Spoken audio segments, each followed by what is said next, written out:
Bienvenue sur la chaîne Les Célébrités. Aujourd'hui, nous vous emmenons dans l'histoire passionnée, glamour et tragique d'Elvis Presley et Priscilla Presley, l'un des couples les plus mythiques d'Hollywood. Leur romance, née dans l'Allemagne des années 1950, a captivé le monde avec un mariage fastueux, la naissance de leur fille Lisa Marie et une vie sous les projecteurs. Mais derrière les portes dorées de Graceland, leur amour a été mis à rude épreuve par l'infidélité, l'absence et la dépendance.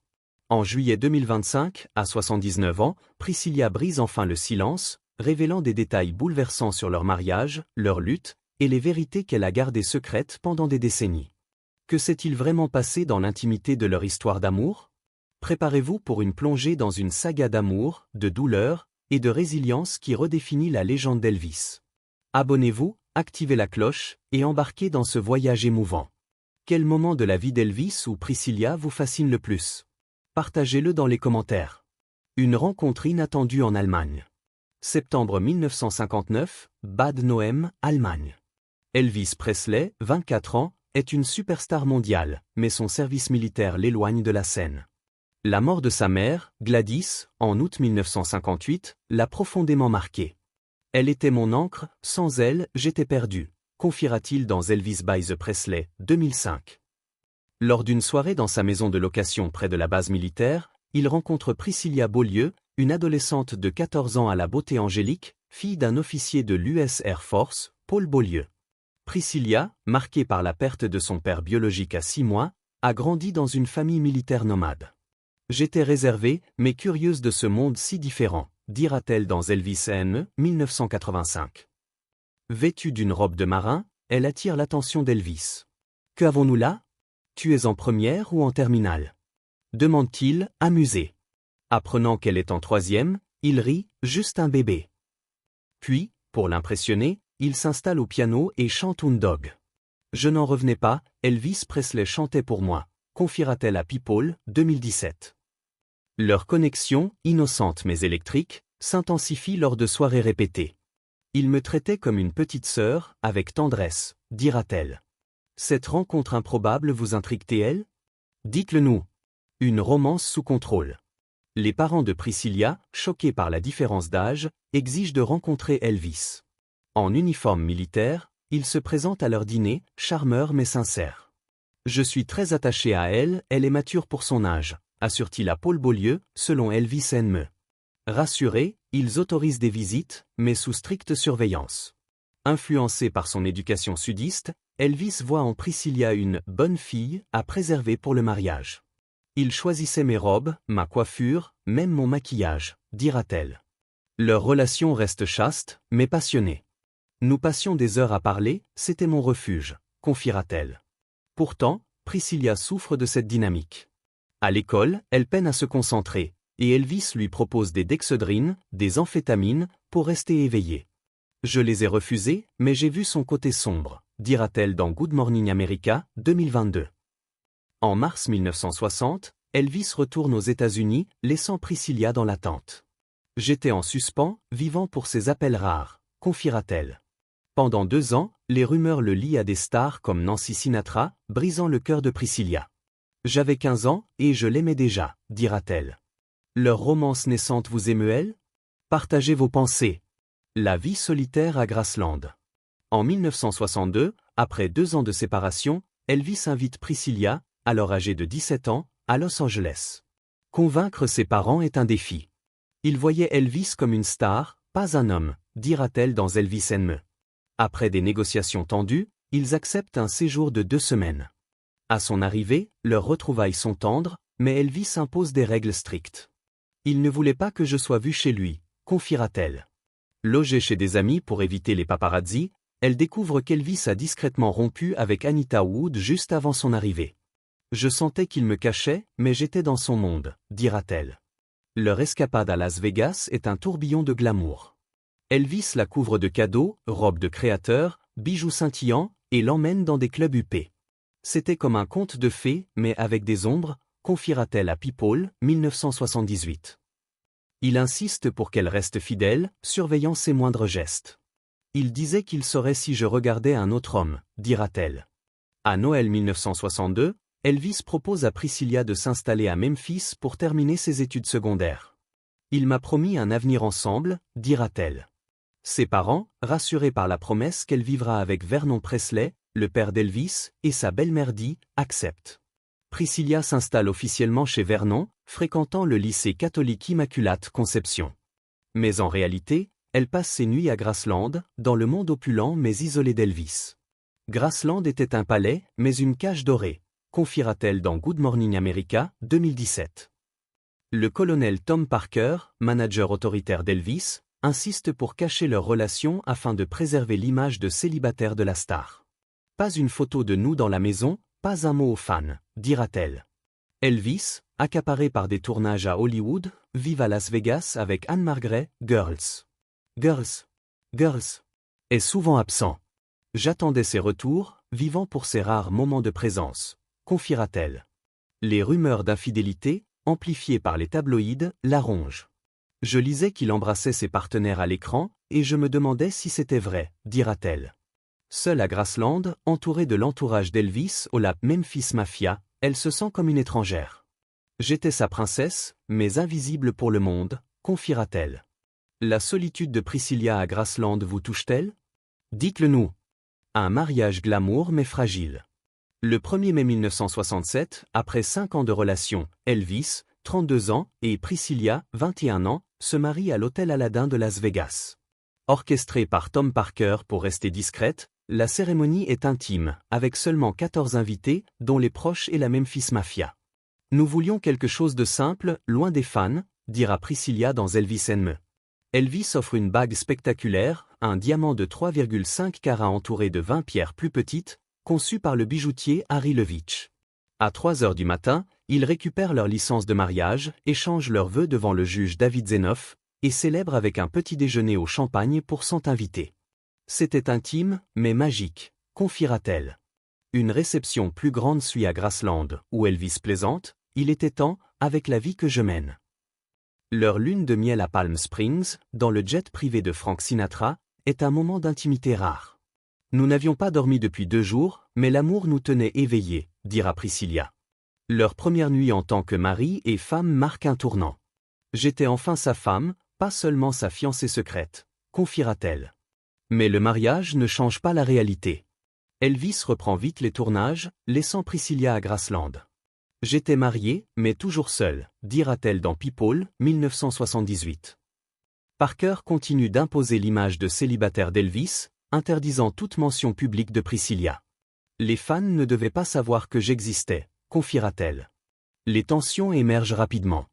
Elvis, accaparé par sa carrière, passe des mois à Hollywood, tournant des films comme Clambake et Speedway. Les rumeurs d'aventure avec ses partenaires, notamment Anne Margaret, dont la chimie avec Elvis dans Viva Las Vegas alimente les tabloïds, blesse Priscilla. Je lisais les gros titres, et mon cœur se serrait, dira-t-elle. Elle tente de s'intégrer à Graceland, organisant des dîners somptueux et décorant la maison avec des touches de velours et d'or, mais l'absence d'Elvis la hante. J'étais une épouse dans l'ombre, confiera-t-elle à Good Morning America, 2017. Ses rares visites à Los Angeles, où Elvis la fait venir en jet privé, sont marquées par le glamour limousine, soirées dans des clubs huppés, mais aussi par la jalousie. Les femmes le suivaient partout, je me sentais vulnérable, dira-t-elle. Ce mariage glamour mais fragile vous émeut-il? Partagez votre ressenti. La parentalité et les ombres de la gloire.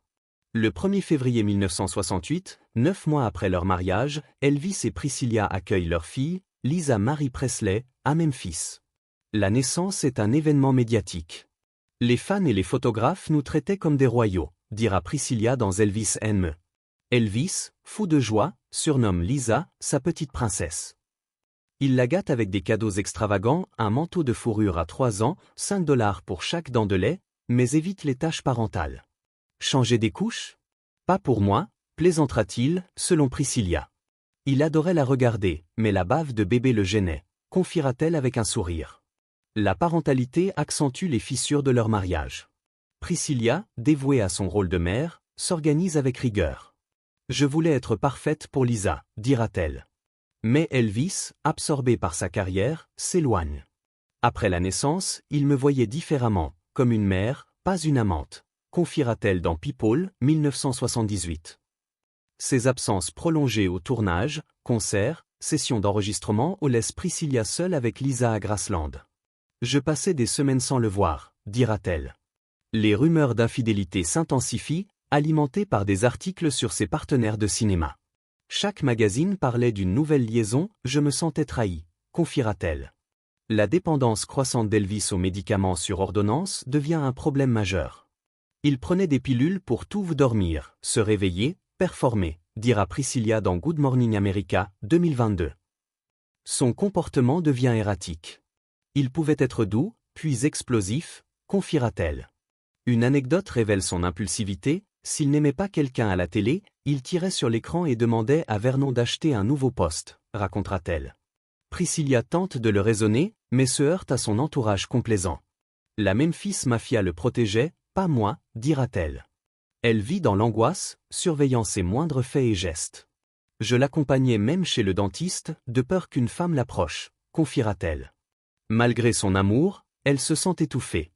Ma vie était la sienne, mais la sienne n'était pas la mienne, dira-t-elle. Les défis de leur vie de famille vous surprennent-ils? Dites-le nous. Une liaison est la fin d'un rêve. En 1971, cherchant à combler le vide laissé par l'absence d'Elvis, Priscilla se tourne vers le karaté, une passion qu'ils partagent depuis leur mariage. C'était un moyen de me rapprocher de lui, dira-t-elle dans Elvis & Me. Elle s'investit pleinement, apprenant même le coréen pour approfondir sa pratique. Mais lors de cours privés avec Mike Stone, un entraîneur de taekwondo respecté qu'Elvis admirait, une connexion inattendue naît. Mike me voyait, il m'écoutait, contrairement à Elvis, confiera-t-elle. Ce qui commence comme des leçons devient une liaison en 1972. J'étais déchirée, j'aimais Elvis, mais j'avais besoin de me sentir vivante, dira-t-elle. Confrontée à des années de solitude et de négligence, Priscilla prend une décision déchirante. Je lui ai dit que je partais, que je devais me découvrir, racontera-t-elle. Elvis, blessé, ne s'oppose pas. Il m'a regardé avec tristesse, mais il a compris, dira-t-elle. Leur divorce, finalisé en octobre 1973, est remarquablement amical. Nous sommes sortis du tribunal main dans la main, comme des amis, confiera-t-elle à People, 2017. Elvis, lors d'un concert à Las Vegas, parle d'elle avec tendresse, c'est une femme magnifique, nous sommes restés proches. Il attribue la rupture à sa carrière. J'étais trop absent, ce n'était pas juste pour elle, dira-t-il, niant toute infidélité comme cause. Nous nous sommes offerts des cadeaux, un Vison pour elle, une Rolls-Royce pour moi, plaisantera-t-il. Pour Lisa Marie, ils restent unis. Nous passions du temps à Graceland comme une famille, malgré tout, dira Priscilla. Lisa, alors âgée de 5 ans, bénéficie de leur complicité. Nous disions maman a dit ceci, papa a dit cela pour la rassurer, confiera-t-elle. Leur amour, bien que transformé, persiste. Nous nous serrions dans les bras, il y avait toujours de l'amour, dira-t-elle. Leur séparation douce vous touche-t-elle? Partagez vos pensées. La tragédie de la mort d'Elvis. Le 16 août 1977, Elvis, âgé de 42 ans, succombe à une crise cardiaque à Graceland, terrassé par sa dépendance aux médicaments et un mode de vie destructeur. Priscilla, en course avec sa sœur, reçoit un appel urgent de Joe Esposito, le manager d'Elvis. J'ai grillé tous les feux rouges pour rentrer, confiera-t-elle à Entertainment Tonight, 2017.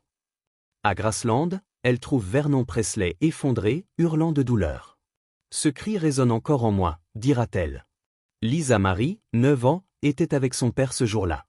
Je devais la protéger, mais j'étais brisée, confiera Priscilla. La perte d'Elvis marque un tournant. Nous n'avions jamais imaginé qu'il partirait si tôt, dira-t-elle. En 1979, à la mort de Vernon, Priscilla devient co-exécutrice du domaine Presley.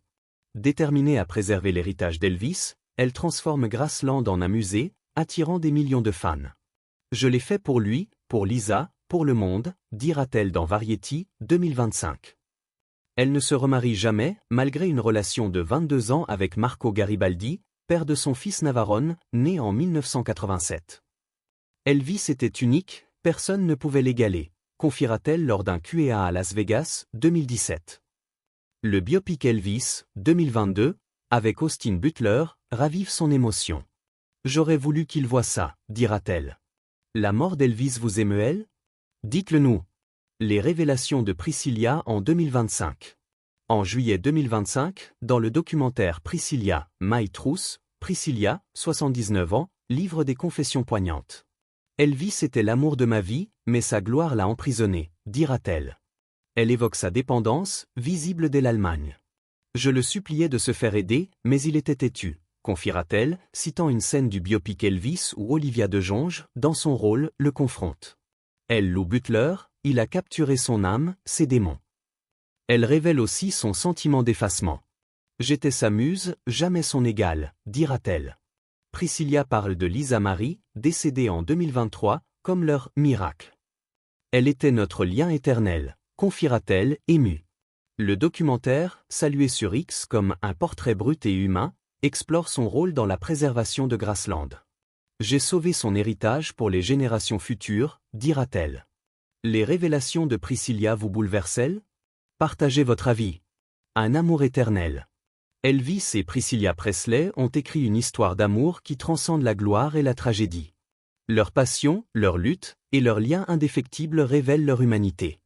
Merci, Priscilla, pour votre vérité, et merci, Elvis, pour chaque note, chaque regard. Quelle partie de leur histoire vous a le plus marqué?